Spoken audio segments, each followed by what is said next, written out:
पवन सिंह पर सलमान का बड़ा बयान। जी हाँ दोस्तों, बहुत बड़े लेवल का बयान चल रहा है आज के टाइम पर। नमस्कार दोस्तों, मैं कार्तिक और आप देख रहे हैं भोजपुरी गाइड्स यूट्यूब चैनल। जी, भोजपुरी इंडस्ट्री का एक ऐसा यूट्यूब चैनल जहां पर आप सभी को भोजपुरी इंडस्ट्री से रिलेटेड हर एक खबर आपको दी जाती है। तो चैनल पर पहली बार आए हैं, जरूर चैनल के साथ जुड़ जाइएगा, चैनल को सब्सक्राइब करके। देखिए दोस्तों, एक बहुत ही बड़ी लेवल की खबर निकल रही है। जी हाँ, बहुत ही बड़ी लेवल की।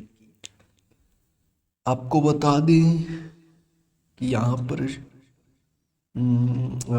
पर पवन सिंह पर सलमान खान का बहुत बड़ा बयान आ चुका है। इसी के बारे में आपको बताएंगे।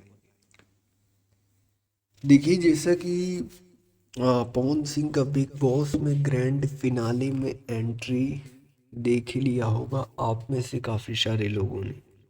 पवन सिंह एकदम धाकड़ वाली एंट्री हुआ है बिग बॉस के ग्रैंड फिनाले में। सलमान खान बोलते हैं कि भैया भोजपुरी के पावर स्टार पवन सिंह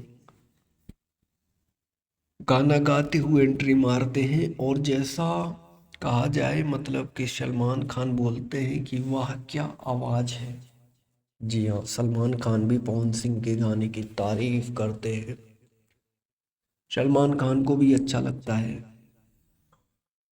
बाकी वीडियो पसंद आई हो लाइक कर लीजिएगा, चैनल पर नए हैं पहली बार विजिट किए हैं सब्सक्राइब कर लीजिएगा।